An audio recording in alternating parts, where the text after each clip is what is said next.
In the fields of Canaan, Jacob watches as Esau returns, weary from the hunt. Esau stumbles into camp, his exhaustion palpable. Esau stumbles into the tent, his stomach growling, desperation etched on his face. The aroma of simmering stew fills the air as Esau pleads, "Jacob, I'm starving. Give me some of that stew." Jacob stands over the pot, stirring with a wooden spoon, and replies, "I will, but only if you sell me your birthright." Esau, driven by hunger, retorts, "My birthright?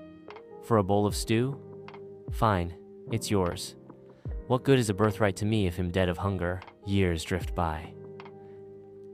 Isaac, now aged and sightless, sits in his tent, preparing to bless Esau. Rebekah, hidden behind a curtain, overhears Isaac's plan.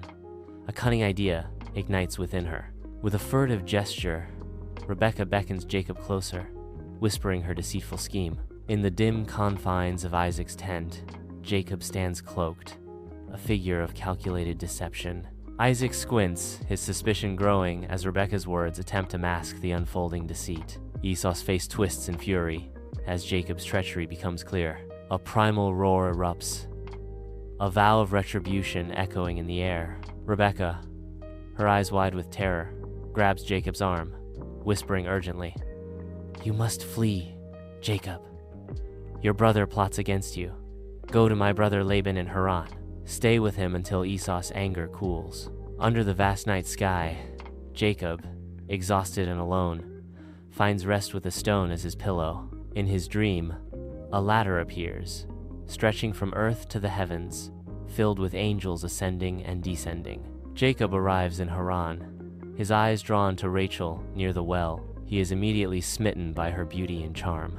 The air hangs heavy and dry, but Rachel's presence brings a sense of relief. Sunlight floods Laban's humble home, illuminating the subtle dance of agreement and hidden agendas. Jacob nods, his youthful eagerness a stark contrast to Laban's calculating smile. The room fills with unspoken promises, each glance a negotiation in the making. Future implications hang heavy in the air, a silent testament to the shifting tides of fortune.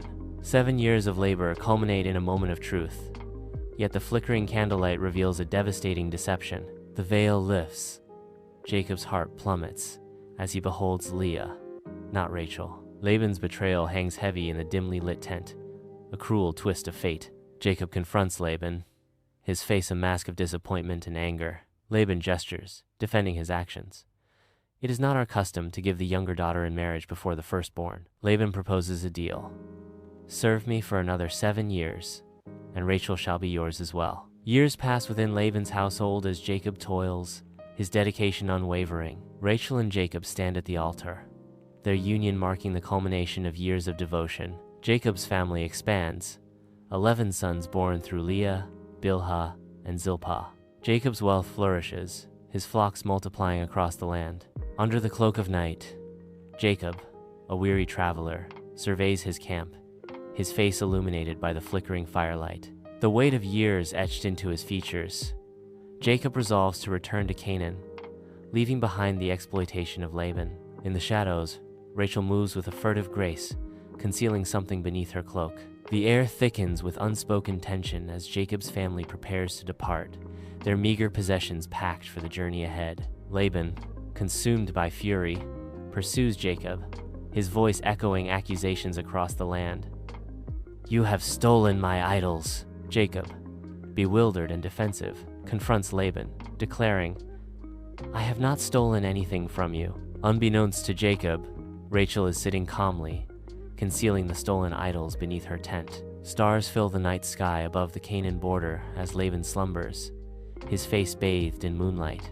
A figure of immense power materializes, radiating divine authority. The figure speaks with divine authority. "Do not harm Jacob." Jacob sends messengers to Esau, seeking reconciliation. The messengers return, their expressions betraying grim news. Esau approaches with an army of 400 men. Jacob, his face a mask of worry, divides his family and flocks into 2 groups. He sends a train of gifts ahead, a desperate plea to appease Esau. Alone by the Jabbok River, Jacob is surrounded by the darkness. A mysterious man appears from the darkness, initiating a struggle that lasts until dawn. At the tranquil Jabbok River, Jacob stands firm, his demand for a blessing echoing in the dawn. The man's figure shimmers, transforming into the radiant form of God. God's voice resonates, renaming Jacob as Israel, he who struggles with God. A searing pain shoots through Jacob's hip, marking his transformation. In Canaan, Jacob approaches Esau, the air thick with unspoken tension. Esau rushes forward, his hardened expression melting into brotherly affection. Esau embraces Jacob tightly, burying his face in his brother's shoulder. Years of separation and conflict dissolve as forgiveness washes over them. Under the watchful gaze of ancient city walls, Jacob settles near Shechem. He purchases a plot of land, a small piece of Canaan, for 100 pieces of silver. Dinah, her curiosity piqued, ventures out to see the women of the land. Under the relentless sun, Simeon and Levi stalk through Shechem with swords, their grim purpose a stark omen. The cost of vengeance stains the city, bodies scattered like discarded dolls. From afar, Jacob observes the carnage, his face a mask of disapproval. The ancient land of Bethel basks in sunlight, where the air vibrates with divine presence. Jacob, weathered but resolute, receives divine instruction, his face reflecting newfound purpose. With newfound authority, Jacob gathers his family and servants, his voice echoing with command. He orders the removal of all foreign gods, symbols of past transgressions, from their possession. In solemn silence, Jacob builds an altar from rough stones, each movement deliberate and filled with reverence. He kneels before the altar, head bowed, rededicating himself to God. God reaffirms his covenant with Jacob. Rachel lies still, her face serene after giving birth to Benjamin. Jacob, overwhelmed with grief, gently closes Rachel's eyes. Jacob begins to bury Rachel, his movements heavy with sorrow. He erects a pillar of rough-hewn stone, marking her final resting place. Jacob returns to his father Isaac in Hebron. Isaac dies at the age of 180 and is buried by Jacob and Esau. Years later, famine casts a long shadow over Canaan, etching worry onto Jacob's face. Empty sacks sway on donkeys as Jacob's sons journey to Egypt, seeking grain. Joseph, cloaked in power, watches his brothers approach, a flicker of recognition crossing his face. He remains impassive, concealing his true identity behind a mask of authority. The air crackles with unspoken tension, the weight of the past heavy under the desert sun. Joseph stands tall, his robes shimmering in the sunlight, as he reveals his true identity to his astonished brothers.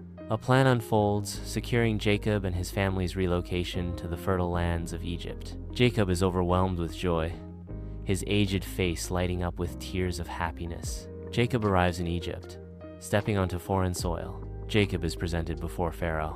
Jacob blesses Pharaoh, a testament to his enduring spiritual strength. Jacob, frail and ancient, lies on his deathbed, surrounded by his sons. With a trembling hand, Jacob bestows blessings upon each of his sons. His raspy voice prophesies about their future destinies. With his last breaths, he instructs them to carry his body to the land of Canaan for burial. Jacob's sons carry his body back to Canaan, their faces etched with sorrow. They lay him to rest in the cave of Machpelah, the ancient burial ground. In the hallowed cave, Jacob joins Abraham, Sarah, Isaac, Rebekah, and Leah.